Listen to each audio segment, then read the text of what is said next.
안녕하세요. 인생 한 줄 시청자 여러분. 혹시 2025년 하반기부터 기초생활수급자 제도가 크게 바뀔 수 있다는 이야기 들어보셨나요? 이게 어쩌면 디딤돌 소득이라는 새로운 이름으로 완전히 대체될 수도 있다는 소식인데요. 네, 맞습니다.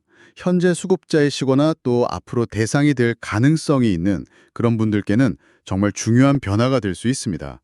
기존의 그 복잡했던 기준들 대신에 오직 소득만을 기준으로 지원하는 방식으로 바뀔 수 있다는 건데요. 네, 오직 소득이라 오늘은 이 디딤돌 소득 제도가 과연 무엇인지, 그리고 기존 기초생활보장 제도와는 구체적으로 어떻게 다른지, 또 왜 이런 변화가 지금 논의되고 있는지 그 핵심만 좀 쉽고 명확하게 짚어드려고 합니다. 너무 복잡하게 생각하실 필요 없도록 저희가 잘 풀어드릴게요. 네. 우선 왜 기존 제도를 바꿔야 한다는 이야기가 나왔는지 그 배경부터 좀 짚어봐야 할 것 같아요. 사실 기존 제도는 도움이 정말 절실한 분들이 정작 혜택을 받기 어려운 점들이 좀 있었습니다. 가장 큰 문제라고 지적됐던 게 바로 너무 복잡한 기준이었죠. 아, 맞아요. 그 기준 때문에 말이 많았잖아요. 네, 단순히 월소득만 보는 게 아니었거든요. 뭐 금융재산, 또 부동산, 자동차가 있는지 없는지 이런 것까지 다 포함해서 계산하는 소득인정액이라는 개념이 있었고요. 소득 인정액이요? 그것만 해도 벌써 복잡한데요. 그렇죠. 근데 여기에 더해서 이게 참 어려운데 실제로는 연락이 끊겼을 수도 있는 자녀나 혹은 부모님의 소득과 재산까지 따지는 그 부양의무자 기준이라는 게 또 있었습니다. 아, 그 부양 의무자 기준. 정말 많은 분들이 이것 때문에 안타까워하셨죠. 예를 들어서 뭐 자녀하고 연락도 안 되는데 그냥 자녀가 있다는 이유만으로 탈락하신다거나 그런 박모 어르신 사례 같은 거요. 네, 맞습니다. 또 실제 가치는 얼마 안 되는데 오래된 집 한 채가 있다고 지원을 못 받으시는 그런 김모 어르신 사례도 있었고요. 정말 소득은 거의 없으신데도 말이죠. 네, 바로 그런 부양의무자 기준이나 재산 기준으로 인해서 실제 생활은 정말 어려우신데도 지원을 받지 못하는 이른바 복지 사각지대가 발생했던 겁니다. 복지 사각지대요? 네, 이게 서울시에서만 추산해도 약 16만 명 정도였고요. 전국적으로 보면 50만 명이 넘을 수도 있다. 이런 추정까지 나왔으니까요. 와, 50만 명이요. 정말 많은 분들이네요. 그렇죠. 게다가 신청하는 절차 자체도 서류도 많고 복잡하고 또 시간도 꽤 오래 걸리는 편이었어요. 아, 그래서 이런 어려움들을 해소하기 위한 대안으로 나온 게 바로 이 디딤돌 소득이군요. 이게 서울시에서는 이미 3년 동안 시범 운행을 했고 효과도 어느 정도 입증됐다고 들었는데요. 가장 큰 특징, 핵심적인 차이가 뭔가요? 네, 핵심은 정말 간단합니다.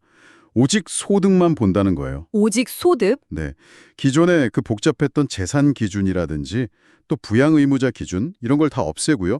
그냥 정부가 정한 기준 소득이 있지 않습니까?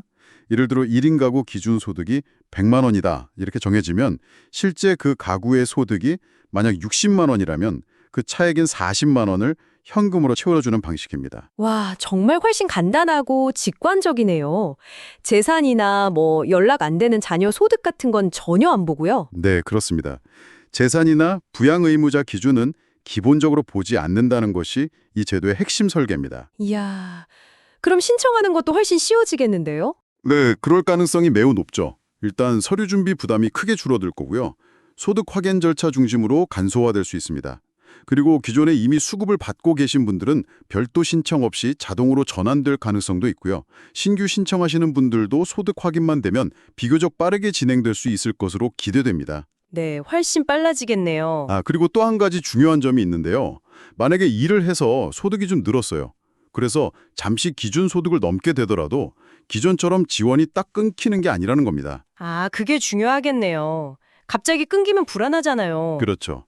소득이 늘어난 만큼 지원액이 조금 줄어드는 식으로 아주 유연하게 조정될 수 있다는 장점이 있습니다. 융통성이 있군요. 네. 이게 단순히 현금만 지원하는 걸 넘어서 사람들이 좀 더 안심하고 일자리를 찾거나 일을 할 수 있도록 뭐랄까 자립을 돕는 그런 효과로 이어질 수 있다는 거죠. 실제로 그 서울시 시범 사업 결과를 보니까 참여하신 분들의 근로소득이 오히려 늘었다고 하더라고요. 네, 맞아요. 그런 결과가 있었습니다. 그리고 스스로 생계를 꾸려나가는 비율도 더 높아졌다고 하고요. 이게 단순히 돈만 줘서 그런 게 아니라 제도가 간편해지고 또 소득이 좀 늘어도 바로 끊기지 않는다는 안정감이 사람들에게 다시 일어설 동기를 부여했다 이렇게 볼 수도 있겠네요. 네, 정확한 지적이십니다. 그런 긍정적인 효과들이 관찰되었기 때문에 서울시에서도 이 제도를 전국으로 확대하자고 정부에 제안을 한 것이고요. 정부에서도 지금 관련 부처들과 함께 기존의 여러 복지제도들을 이걸로 통합하고 확대하는 방안을 긍정적으로 검토 중인 것으로 알려져 있습니다. 그렇군요. 만약 이게 정말 전국적으로 시행된다면 기존에 있던 30개가 넘는다는 그 복잡한 복지제도들도 좀 통합될 수 있겠네요? 네, 그런 기대가 있습니다. 여러 제도들을 좀 단순화하면서 행정 효율성도 높이고 또 동시에 더 많은 분들이 꼭 필요한 실질적인 혜택을 받을 수 있도록 하자는 취지죠. 특히 그동안 그 부양 의무자 기준 때문에 혹은 집 한 채 같은 약간의 재상 때문에 아쉽게 지원을 못 받으셨던 분들께는 정말 희소식이 될 수 있겠네요. 네, 그렇죠. 그런 분들이 가장 큰 혜택을 보실 수 있을 것으로 예상됩니다. 그런데 이게 현실화되려면 넘어야 할 과제들도 만만치 않아 보입니다.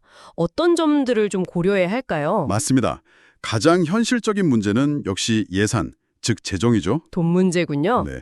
이 제도를 전국으로 확대했을 때 연간 필요한 예산이 최대 36조 원에 이를 수도 있다는 추산도 나오고 있습니다. 36조 원이요. 와, 정말 막대한 금액인데요. 그렇죠. 이 막대한 예산을 어떻게 안정적으로 확보할 것인가?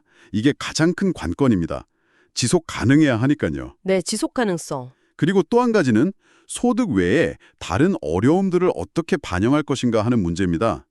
예를 들어 갑자기 큰 병에 걸려서 병원비가 많이 든다거나 아니면 부채가 많아서 실질적인 어려움이 크다거나 하는 경우들이 있잖아요. 그렇죠. 소득만으로는 다 파악하기 어려운 그런 어려움들이 있죠. 네, 이런 소득 외적인 어려움들을 어떻게 제도 안에서 좀 세심하게 고려할 수 있을지 이런 부분에 대한 고민도 필요합니다.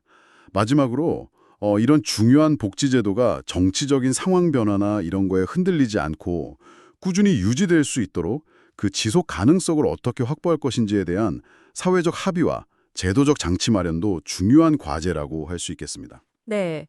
오늘은 기초생활보장제도의 변화 가능성, 그리고 그 새로운 대안으로 떠오르고 있는 디딤돌 소득제도에 대해서 좀 깊이 있게 이야기를 나눠봤습니다. 아직 모든 것이 확정된 것은 아니지만 우리 사회의 복지 시스템이 좀 더 많은 분들에게 그리고 더 실질적인 도움을 주는 방향으로 나아가려는 그런 중요한 움직임이라는 점은 분명해 보입니다. 네. 그래서 시청자 여러분께서도 혹시 에이, 나는 해당 안 될 거야 이렇게 미리 생각하시기보다는 앞으로 정부에서 발표되는 구체적인 정보들에 계속해서 좀 귀 기울여 보시는 것이 중요할 것 같습니다. 맞아요. 기준이 바뀌면 이전에 해당되지 않았던 분들도 새로운 기회를 얻을 수도 있는 거니까요. 그렇죠. 그리고 주변에 혹시 이런 정보가 꼭 필요한 분들이 계시다면 오늘 저희가 나눈 이야기들을 꼭 좀 공유해 주시면 좋겠습니다. 네, 맞습니다. 오늘 영상이 여러분께 조금이나마 도움이 되셨다면 구독과 좋아요, 그리고 알림 설정까지 꼭 좀 부탁드리겠습니다. 여러분의 응원이 저희 인생 한 줄 채널에 정말 큰 힘이 됩니다. 그리고 영상을 보시다가 궁금한 점이 있으시면 언제든지 아래 댓글로 편하게 남겨주시고요. 저희가 또 참고해서 다음 영상 만드는데 반영하도록 하겠습니다. 그리고 다음 영상 예고를 좀 해드려야죠. 다음번에는요, 은퇴자금 10억 없어도 괜찮다. 월 300만 원으로 여유롭게 사는 부부의 비결이라는 흥미로운 주제를 다뤄볼 예정이고요. 또 이어서 돈 안 들이고 평생 즐길 수 있는 시니어 취미 7가지에 대한 이야기도 준비하고 있으니까요. 다음 영상들도 많은 시청 부탁드리겠습니다. 네, 오늘 끝까지 시청해 주셔서 정말 감사합니다. 여러분의 행복하고 안정된 노후를 항상 응원하겠습니다. 감사합니다.